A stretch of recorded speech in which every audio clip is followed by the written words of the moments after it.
One of Mayor Ed Koch's greatest traits as a politician was his ability to interact with the press with great quotes and candid responses to very tough questions.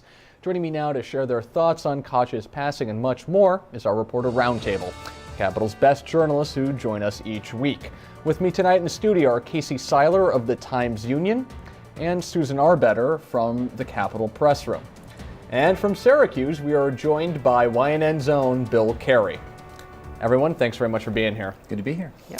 So, Bill, I wanted to start with you because we started this show discussing Koch's legacy, and you put together a package today on the infamous comment that the mayor made in a Playboy magazine interview, of all places, regarding upstate New York, bashing small-town life in the suburbs as being sterile. And he's come to regret that comment later in life, but it was something that really hurt him in the 1982 gubernatorial primary. As a matter of fact, it was here in Syracuse back in May of 1982 that the Democrats held their state convention. Ed Koch rolled in. He was a public figure, well known across the state.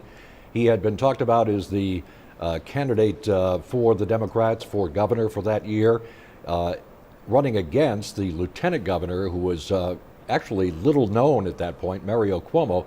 He came in here to Syracuse, spoke to a packed convention hall, packed with supporters of Koch, and did a lackluster performance there.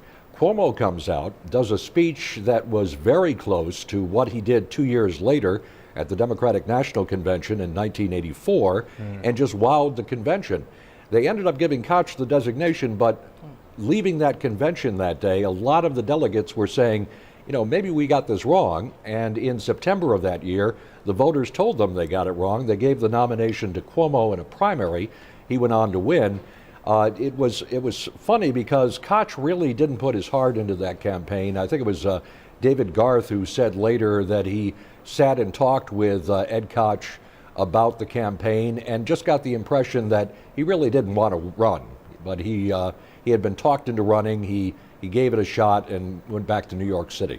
And certainly that launched the political career of Mario Cuomo statewide, but Ed Koch too went on to serve another 2 terms as governor, the 3rd term not going as well. Do you think upstaters ever really forgave a guy like Ed Koch, or do you think he was just such a creature of New York City? I've never worn gingham in my life. This Casey? Isn't from Sears Roebuck. No, thank you. I got the beard, but that's pretty much and it. no pickup trucks either. No. But what's interesting about this, though, is that what happened in that primary, not only did Mario Cuomo do very well upstate, but he also did very well in Western New York as well, which is something that Andrew Cuomo, the current governor, cites frequently when he's talking about Western New York and the connection that it has with his family. Don't run down the burbs, don't run down upstate. And yet, the split in that primary was something like 47-53, which was still very, very close.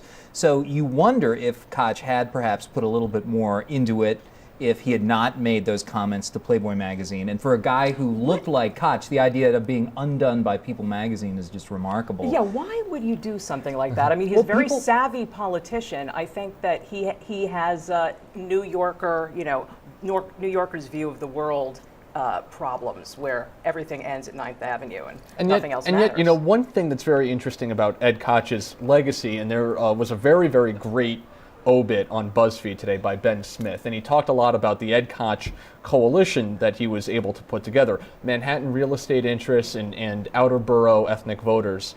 That sounds very familiar.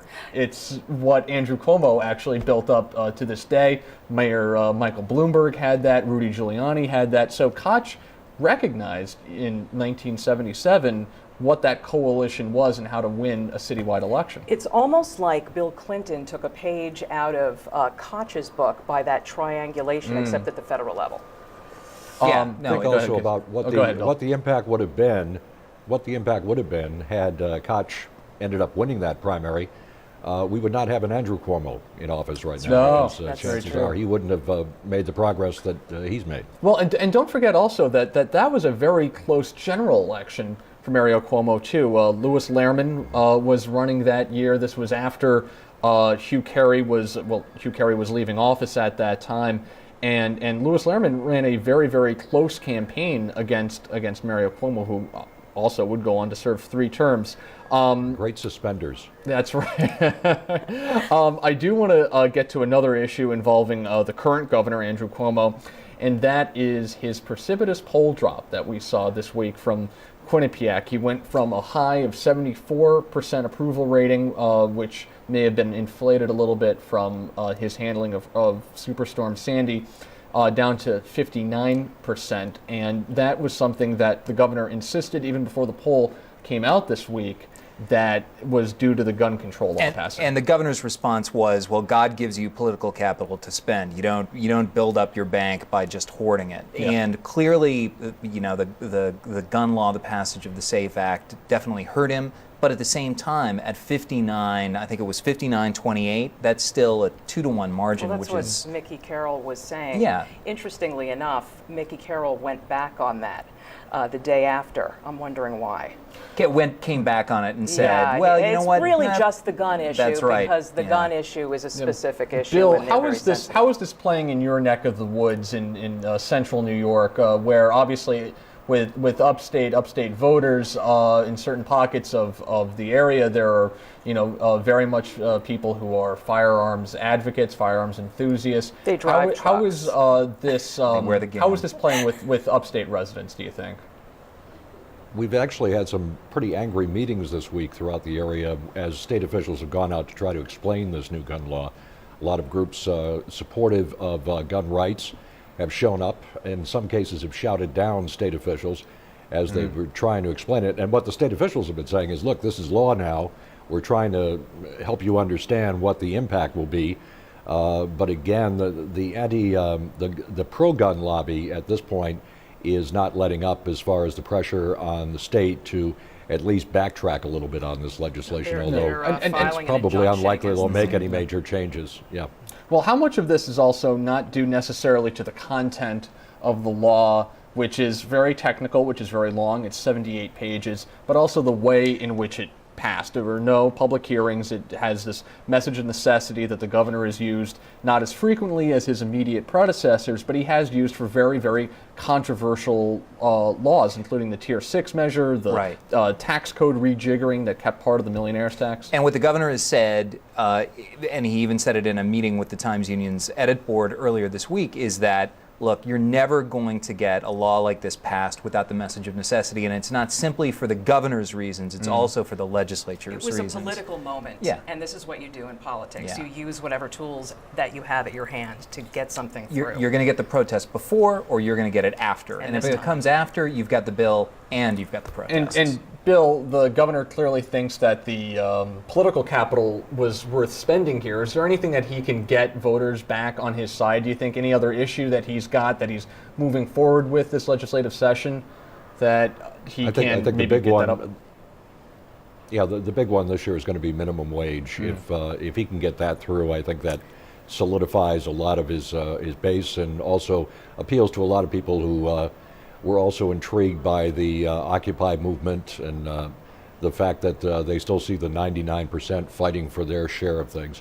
Is he going to have to give some other portion of his liberal agenda up because of gun control? Well, we should say the governor's not turning left. This I'm so sorry. Most New Yorkers won. I apologize. He's not turning left. Right? He's actually, and he said to you, and I think he said probably in the editorial board. He's always been promoting these things. It's just that. And also, this is a majority of New Yorkers say that they do want these issues. Yeah, but this is. I mean, he is clearly emphasizing liberal values moving Yes, forward. without a doubt. These things have always. Wage, It's kind of like a restaurant's menu. They've always been on the menu. They haven't just been on the daily special plate. Right. And this year, in the State of the State, the beef Wellington moved out onto the women's agenda. Abortion, of course, I think I would add that to the list of things that is going to be very controversial. We saw this week. in the Senate, it's going to Big be time. Thank you. it's What going a, to be a big what a split. perfect segue, Casey. That's what Thank I'm you here very for, much. Nick. No problem. But seriously, this women's equality legislation, I mean, you talk to a lot of the advocacy groups, a lot of the Democratic lawmakers who are in favor of this, and they say that there's no one component that is more important than anything else. But we have to admit that the centerpiece of this is the Reproductive Health Yeah, Act. they're that stuffing it in there to depending- make sure that it gets depending on, passed. and depending on who you ask, it's either a strengthening of the current laws in order to update where the state is based on codification a of Roe v. Wade. That's the or top it's line. an expansion of abortion rights. And not majority leader anymore, but Republican leader in the Senate, Dean Skelos, actually went as far as referring to it as partial birth abortion. So is this the Senate Republicans now realizing that they've alienated parts of their base because of same-sex marriage, because of gun How control, and angry- they've got to be Republicans again? Do you think that Mike Long was a little angry this week or a lot angry? Well, I think he was actually happy that Skelos came to him Yeah. when they had their convention outside of Albany, and Skelos said, I'm opposed to the RHA. My thinking is that what Skelos is doing is presenting the worst possible picture of this legislation, so that when the actual bill hits the floor and it doesn't that's very do the things, interesting.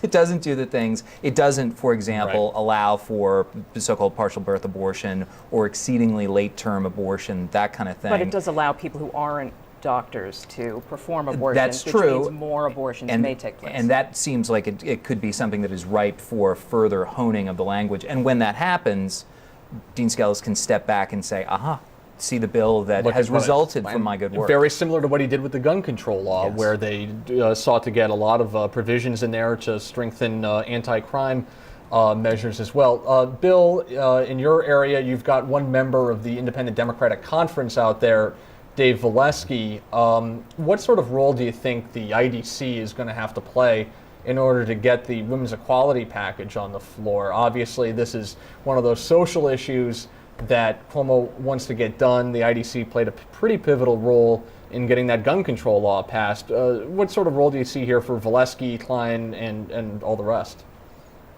I think they play the role of at least portraying the Democrats as somewhere in the middle of the road. They're able to take a more liberal bill that comes from the Democratic caucus, tone it down, and offer it to their Republican colleagues and say this is something that isn't as radical as what the other Democrats are proposing, so let's get this through. Like And Carlucci's I think if they can moratorium. sell that image, it helps. Yeah. Alrighty, well, unfortunately, we're out of time. Bill Carey, thanks for joining us from Syracuse. Casey Seiler of the Times-Union, and Susan Arbetter Thank of you. the Capitol Press Room.